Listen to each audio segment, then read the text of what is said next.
প্যারা teachers welfare অর্গানাইজেশনের পক্ষ যে বিপুল প্রচেষ্টা চালিয়ে খুব অল্প সময়ের মধ্যে ডক্টর আব্দুস সালাম শেখ কিভাবে একবার মাননীয় অভিষেক বন্দ্যোপাধ্যায়ের কাছে পৌঁছে দেওয়া খবর, একবার ছবি যন্ত্রণাগুলি, প্রত্যেকটি মিটিংয়ের যন্ত্রণা সহ সেগুলি তার ব্যক্তিগতভাবে তার টিমের সঙ্গে আলোচনা করে সরাসরি সিএম ও মুখ্য সচিবের নিকট পৌঁছে দেওয়া এবং সেই সাথে সাথে কোন কোন দরখাস্ত কিভাবে করতে হবে সেগুলিও করিয়ে নিয়েছেন, সেখানে রিসিভ করে দিয়েছেন এবং সেই সাথে সাথে তাদের সঙ্গে বারংবার কথোপকথন ছাড়াও আমাদেরকেও নিয়ে গেছেন। শুধু সেখানেই ক্ষান্ত হননি, কোন সময় কোন কোন প্রোগ্রাম করতে হবে, যেমন দুবার কলকাতার বুকে প্রেস ক্লাবে প্রেস কনফারেন্স এবং অন্যান্য মিছিল এবং জেলা সম্মেলন সব কিছু সম্পন্ন করেছেন এই মাত্র 4 মাসের মধ্যে এবং সেগুলি কমপ্লিট করেই খবরের কাগজে খবর বার হয়েছে, আমাদের জন্য কমিটি তৈরি করেছেন।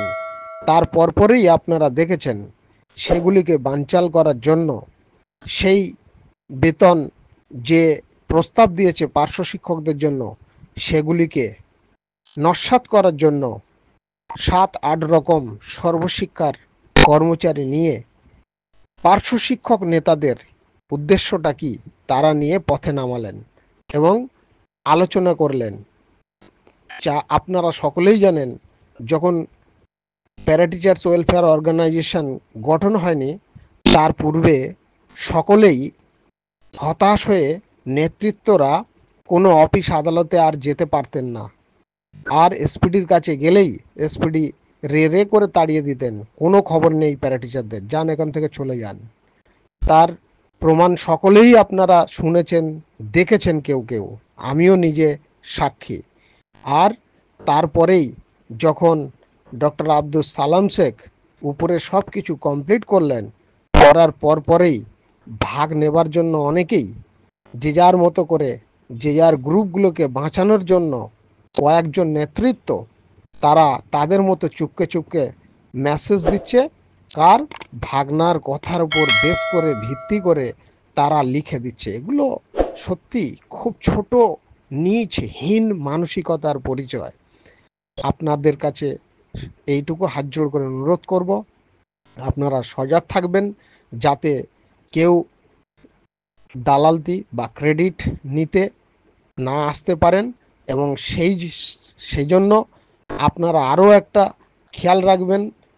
রোমিওল এখানে পরিষ্কারভাবে সকলেই জানতে পেরেছেন, যেখানে ফাইলের স্বীকৃতি দিয়েছেন সকলে এবং কিছু কমপ্লিট করছেন সেগুলির স্বীকৃতি সকলেই কম বেশি দিয়েছেন, এমনকি প্রস্তাব করেছেন সেগুলিও দিয়েছেন, এমনকি ডেট জানিয়েও দিয়েছেন। সালামবাবু জানানোর পরই অনেকেই ডেট জানিয়ে দিয়েছেন 10 তারিখ অবধি। তাহলে আপনারা বুঝতে পারছেন সেখানে একজনই বলছেন না কোনো খবর নেই। তিনি কে? তিনি ওই শিক্ষামন্ত্রীর সঙ্গে আঁতাত করে আছেন সেই রোমিওল জীবন। তাই ওরা এখনো চেষ্টা চালিয়ে যাচ্ছে আপ্রাণ যে এটাকে আটকে দিয়ে 3-4 মাস পরে কিছু করার, সেটা যাতে করতে না পারে। তার জন্য যদি কোনো কিছু পদক্ষেপ নেবার প্রয়োজন হয় আপনারা প্রত্যেকেই রেডি হয়ে থাকবেন। এইটুকু বলে আমি আমার বক্তব্য শেষ করব।